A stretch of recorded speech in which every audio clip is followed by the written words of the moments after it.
हम मोदी जी को लाने वाले हैं अच्छे दिन। हाँ पांडे जी, नमस्कार नमस्कार नमस्कार नमस्कार। कैसे हो? अच्छा अच्छा अच्छा अच्छा 15 लाख आ गए अकाउंट में। अरे गजब यार, गजब यार। मतलब मोदी जी ने कमाल दिखाई दिया। अच्छा ओ ओ अच्छा अच्छा अच्छा अच्छा, लोन लिया था आपने, वो क्रेडिट हुआ है। अरे ये भी जुमला निकला। चलो ठीक है पांडे जी, है ना? ठीक है पांडे जी, रख रहा है। ओके ओके भाई, ठीक है रख, देख लेना। ओके, अच्छे दिन आ गए। खैर, मैं आपको आज एक चीज बताता हूं। हमारे देश में मोदी जी पहले ऐसे प्रधानमंत्री थे जिन्होंने भारत देश के एक एक नेता को, भारत देश के नेताओं को और पूरी दुनिया को यह बताया था कि किस तरीके से आप मीडिया को उपयोग करके पूरे देश की जनता को मूर्ख बना सकते हो। विश्वास नहीं होता तो मैं अब आपको आज प्रूफ दिखाता हूं। अब आप ये टाइम्स ऑफ इंडिया अखबार देखो। अब आप टाइम्स ऑफ इंडिया का जो अखबार देख रहे हो, ये फ्रंट पेज देखो। आपको लगेगा ये न्यूज है, लेकिन मैं आपको बता दूं ये न्यूज नहीं है। ये जो आप पूरा इंटरव्यू देख रहे हो अरुण जेटली का, जो पूरा इंटरव्यू दिया गया है, ये पैसे देकर छपवाया गया है, यानी कि ये पेड न्यूज है। यही मोदी जी जो चीख चीख कर, चिल्ला चिल्ला कर अपने भाषणों में कहते थे, बोले भाइयों बहनों, ये मीडिया बाजारू है, मीडिया बिका हुआ है। जब मीडिया बिका हुआ है तो अपने अखबारों को क्यों पैसा दिया? हमने आरटीआई लगाई, अमन पनवर जी ने आरटीआई लगाई कि हमें पूरी लिस्ट दीजिए किन किन मिनिस्टरों को इंटरव्यू दिया, कितने कितने लाख रुपए में आपने पूरे एडवर्टाइजमेंट्स का पूरा इंफॉर्मेशन मांगी। तो ये रही पूरी आरटीआई। ये है नीचे सिग्नेचर, नीतेश झा की सिग्नेचर। नीतेश झा डीएवीपी के डायरेक्टर हैं। हमने इसमें वो गाना आया था ना, देश बदल रहा है, उसका भी इंफॉर्मेशन मांगी थी। ये रहे पूरे मिनिस्टरों के इंटरव्यू की लिस्ट, पूरी इंटरव्यू की लिस्ट है, किस अखबार में इंटरव्यू छपा और कितना रुपए दिया गया, ये सीधे ऊपर लिखा हुआ है। Government of India, directorate of advisory, सब आरटीआई से इंफॉर्मेशन निकली हुई है, तो पूरा आरटीआई की इंफॉर्मेशन है। खैर, मैं आपको बता दूं, ये जो मैंने आपको खबर दिखाई है टाइम्स ऑफ इंडिया की, ये जो आप खबर देख रहे हो, इसका 96,000 रुपए दिया है मोदी सरकार ने। डीएवीपी ने इसके लिए 96,000 रुपए यानी कि 96,000 रुपीज दिया गया है। ऐसा ही एक सेम खबर छपी हुई है हिंदुस्तान टाइम्स में। हिंदुस्तान टाइम्स को 1,08,345 रुपए दिया गया, भारत टाइम्स को 62,000 रुपए, पंजाब केसरी को 40,000 रुपए, दैनिक भास्कर को सिर्फ 21,000 रुपए दिया गया, और टोटल मिला के ऐसे 24 अखबार हैं। अब आप सोच सकते हो कि यही मोदी सरकार जो चीख चीख के, चिल्ला चिल्ला के कह रही थी, बोले मीडिया बिका हुआ है, मीडिया बाजारू है, अब ये उसी मीडिया को पैसा दे रहे हैं उनकी खबरें छापने के लिए। और जो इनकी खबर नहीं छापता है या उनके खिलाफ छापता है, तो ये कहते हैं कि भैया सरकार का एक भी एड आपको नहीं मिलेगा। एक अखबार आता है और उस अखबार का नाम है पत्रिका।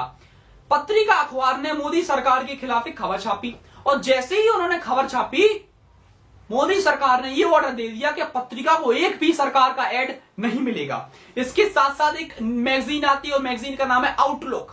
आउटलुक नाम की मैगजीन ने मोदी सरकार के खिलाफ एक स्टोरी छापी।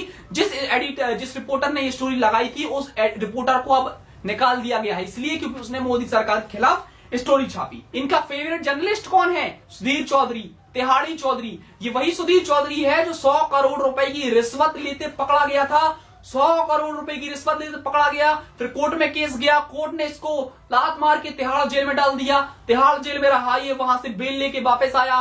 बेल लेके वापस आने के बाद मोदी सरकार ने इसको जेट सिक्योरिटी दे दी, और ये है भाजपा वालों का फेवरेट जर्नलिस्ट। और ये सबसे बेकार जर्नलिस्ट कौन है देश का? वो है रवीश कुमार। भाजपा वालों के हिसाब से, मेरे हिसाब से नहीं, भाजपा वालों के हिसाब से। उनके हिसाब से तो मोदी जी इस देश के पहले प्रधानमंत्री हैं, बाकी सब तो ड्रामा कर रहे थे। मोदी जी आए हैं, उन्होंने ही देश बदला है, सारा विकास मोदी जी ने किया है। तो मतलब जो पत्रकार इनकी तेल लगा के ठोके तो वो देशद्रोही हो गया, यानी कि रवीश कुमार इनकी तेल लगा के ठोकता है, इनको एक्सपोज करता है, तो वो देशद्रोही हो गया। और जो इनकी चाटे जैसे सुधीर चौधरी, तो वो क्या होगा? वो देशभक्त हो गया। मैं भी पहले देशभक्त था, आजकल मैं पाकिस्तानी हो गया हूं भाजपा वालों के हिसाब से। ये भाजपा वाले मेरी फोटो में, मेरे प्रोफाइल पिक्चर पे कमेंट करके कह रहे हैं कि मुझे अपना, यानी कि मैंने अपनी प्रोफाइल में भारत देश का झंडा लगाया हुआ है, तो ये कह रहे हैं कि मुझे भारत देश का झंडा हटा के पाकिस्तान का झंडा लगा लेना चाहिए। क्या बात है भाजपाइयों? भाजपाइयों, मैं बता देना चाहता हूं, मैंने तुम्हारी पार्टी का झंडा नहीं लगाया है, समझे? मैंने भारत देश का झंडा लगाया है। भारत किसी के बाप का नहीं है, हम सबका है, और मैं गर्व के साथ लगाऊंगा भारत का झंडा, समझे? तुम मुझे क्या पाकिस्तानी घोषित करते हो? प्राइम मिनिस्टर मिनिस्टर मोदी जो चुनाव के पहले बोले पाकिस्तान को पाकिस्तान की भाषा में जवाब देना चाहिए, यही बोला करते थे ना। आज तुम्हारे मोदी जी पाकिस्तान को सरप्राइज विजिट देते हैं। आज राजनाथ सिंह 2 दिन पहले वहां पाकिस्तान में सरप्राइज पार्टी देके आए हैं। सरप्राइज पार्टी तुम दो, सरप्राइज विजिट तुम दो और पाकिस्तानी हम। ये कौन सा कानून है भाई साहब, और ये कौन सा लॉजिक आ गया? ये लॉजिक आज मुझे सिखाना है भाजपा वालों, आज तुम्हारे लॉजिक सीखना है मुझे। और ये भाजपा वाले झूठ और अफवाहें फैलाने में तो इतने नंबर 1 है, इनका बस चले ये मोटरसाइकिल में डीजल डाल के चलाएं।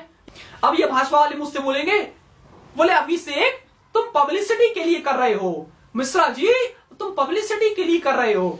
बहुत बढ़िया यार, मतलब तुम लोग अरविंद केजरीवाल को गालियां दो तो वो क्या हो गया, वो प्यार हो गया, वो ठीक है भाई। तुम मनमोहन सिंह को गालियां दो वो भी ठीक है भाई, तुम सोनिया गांधी को गालियां दो वो भी ठीक है भाई, तुम लालू यादव को गालियां दो वो भी ठीक है भाई, तुम अखिलेश यादव को गालियां दो वो भी ठीक है भाई। और हम दे मोदी जी को खिलाफ, हम मोदी जी के खिलाफ कुछ बोले तो हम पब्लिसिटी के लिए कर रहे। मतलब तुम्हारा कुत्ता कुत्ता और हमारा कुत्ता टॉमी, तुम करो तो ठीक और हम करें तो भैया पब्लिसिटी। गजब है यार भाजपाइयों, आज मुझे लॉजिक समझाना, आज लॉजिक समझा के रहूंगा भाजपाइयों। तुम्हारे लॉजिक आज मैं फॉर्मर भक्त रह चुका हूं, पहले मैं भाजपा का समर्थक था, फॉर्मर भक्त, तो मुझे इनकी एक एक नस नस से वाकिफ हूं, कैसे जनता को मूर्ख बनाते हैं, सब पता है इनका, मुझे एक एक हरकतें मालूम है मुझे। खैर अब ये कहते हैं, बोले भाई साहब मोदी को करे लो, देश को मत करे आओ। अब ये बताऊं मैं आपको कितने बड़े वाले हैं, ये कहते हैं मोदी को करे लो, देश को मत करे आओ। भाई मुझे ये बता तू भाई देश को क्यों करे आएगा, और कोई भी आदमी देश को क्यों करे आएगा या देश के खिलाफ क्यों बोलेगा? इन्होंने शाहरुख खान के खिलाफ झूठी अफवाह फैला दी कि उसने देश के खिलाफ बोला, आमिर खान के खिलाफ झूठी अफवाह फैला, जबकि शाहरुख तो अच्छी बात बता रहा था। बोले आमिर खान की पत्नी ने बोला कि मुझे देश में डर लगने लगा है। मनोहर पारिकर ने बोला कि भाई जाओ भाजपा वालों नेट पे उसको खूब भरे आओ, खूब गालियां दो, स्नैपडील को गालियां दो। बहुत बढ़िया। और जब ये मुकेश अंबानी की पत्नी ने बोला, बोले मेरी पत्नी को डर लगने लगा है, तो क्या किया भाजपा वालों ने, उसको सीआरपीएफ के जवान दे दिए। मतलब क्योंकि आमिर खान एक मुसलमान था, अगर मुसलमान बोले तो भैया उसको पाकिस्तान भेज दो, देशद्रोही हो गया। और वो बड़ा आदमी है, पैसे वाला आदमी है, ठोकता रहता है तुम्हारी, तो वो क्या हो गया, तो उसको सीआरपीएफ के जवान। बहुत बढ़िया यार भाजपा वालों, बहुत बढ़िया लॉजिक है तुम्हारे, आप तुम्हारे लॉजिक समझूंगा मैं। अब उसके बाद एक तरफ तो ये कहते हैं कि भाई देश से मत जुड़ो, अभी एक नाटक और करते हैं भाजपा वाले। ये क्या करते हैं, अगर आप कोई भी चीज भाजपा के खिलाफ बोलोगे, कोई भी चीज मोदी के खिलाफ बोलोगे, तो ये उसको देश से जोड़ देंगे। मैंने बोला मोदी के खिलाफ कुछ भी, अब ये इसको जोड़ देंगे, बोले ये देश के खिलाफ बोल रहा है, देश के खिलाफ बोल रहा है, बोले मोदी को करे आओ, देश को मत करे आओ। क्यों भाई, मैं देश को क्यों कब करे आया, मैंने तो मोदी के खिलाफ बोला ना। ये इमोशनल जोड़ देते हैं, इमोशनल जोड़ देते हैं, बहुत बहुत एक से एक महाफर्जी है भाजपा वाले। अब उसके बाद एक तरफ तो ये दूसरा कहते हैं, दूसरा ये कहते हैं, बोले मोदी जी का मजाक क्यों उड़ाते रहते हो तुम मिश्रा जी, मोदी जी का मजाक क्यों उड़ाते हो, वो तो प्राइम मिनिस्टर हैं। अगर मोदी जी प्राइम मिनिस्टर हैं तो मनमोहन सिंह कौन था, कोई सड़क छाप था क्या, वो भी तो प्राइम मिनिस्टर थे। ये मोदी जी जब चीफ मिनिस्टर थे गुजरात के, ये मनमोहन सिंह को इतनी अभद्र बातें बोला करते थे, इतना बुरा बुरा बोला करते थे, तब तो ठीक है भाई। मोदी जी मनमोहन सिंह को बुढ़िया बोले तो वो ठीक है भाई, वो ठीक है। और हम बोलते हैं कुछ फेंकू एकू तो भैया अरे मैं प्रधानमंत्री को बुरा बोल रहे हो, क्यों बोल रहे हो, तुम्हें शर्म नहीं आती? क्यों भाई साहब, उनको नहीं आती थी शर्म? मनमोहन सिंह भी तो प्राइम मिनिस्टर थे, उनको कुछ नहीं। सुधर जाओ भाजपाइयों, मौका है, वरना दिल्ली में जैसा ठोका था ना जनता ने, और फिर बिहार में ठोका तुम्हें तेल लगा के, और फिर असम में तो बिल्कुल ही ठोक डाला, वैसा हाल ना हो उत्तर प्रदेश में तो अच्छा हो। मैं चाहता हूं कि उत्तर प्रदेश में तुम हारोगे। खैर चलता हूं मैं, टेक केयर।